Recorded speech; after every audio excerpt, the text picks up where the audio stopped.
Ya, kenapa harga PI makin turun terus?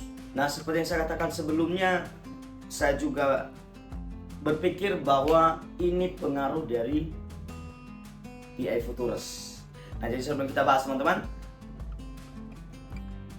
selamat datang, selamat bergabung kembali di channel Sobatku Yes. Jadi saya kembali membahas kenapa makin anjloknya nilai PI dan harga PI teman-teman. Ya, seperti yang kita lihat bahwa bulan 4 ini terjadi migration, terbuka kunci. Maka saya salah satu aja yang akan terbuka kunci tanggal 16 bulan April.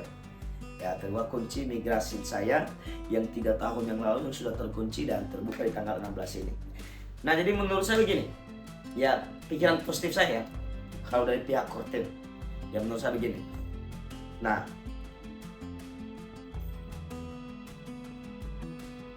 sengaja supaya karena banyaknya yang terbuka kunci atau yang akan migrasi di bulan April ini, jadi sehingga diturunkan harga, ya kan?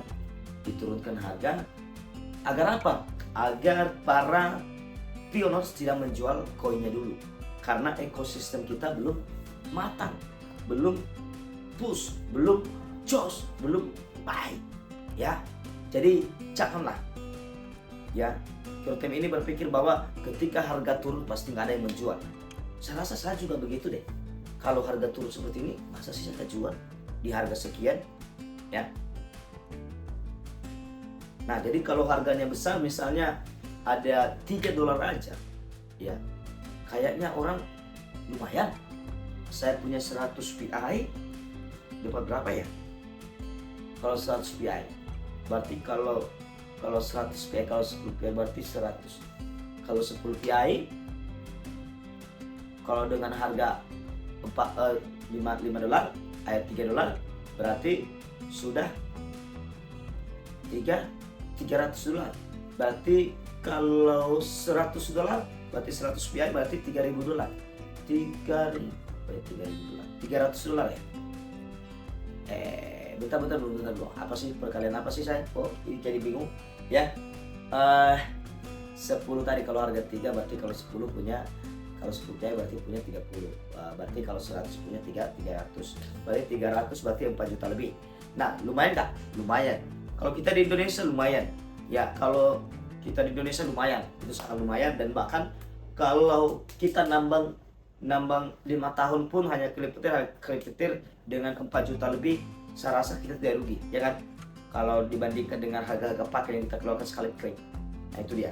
Itu harga $3 aja loh teman-teman. Nah, jadi saya rasa orang Indonesia sudah wow banget itu. Yang membutuhkan duit, apa sih saya jual deh. Saya nggak peduli. Saya nggak peduli masa depan saya. Banyak orang Indonesia nggak peduli masa depan teman-teman. Ya, bukan hanya saya. Ya, banyak. Ya, karena saya juga tidak peduli masa depan saya, tapi soal PI saya peduli masa depan saya. Ya, saya tahan. Bahkan saya sudah bilang $10 pun saya nggak akan jual, dan bahkan kalau bisa lah baru saya mau berpuluhan lah, 50 lah kalau bisa lah, minimal lah, ya. Ya, apalagi kalau dari kecil teman-teman. Yo. Nah, itulah salah satu menurut saya teman-teman, kalau selain dari PI Futures ya. Dan inilah pemikiran positif saya. Nah, itulah dia teman-teman. Semoga harga PI semakin melonjak, dan bersyukurlah kita pasti menang. Pesta kasih bahagia.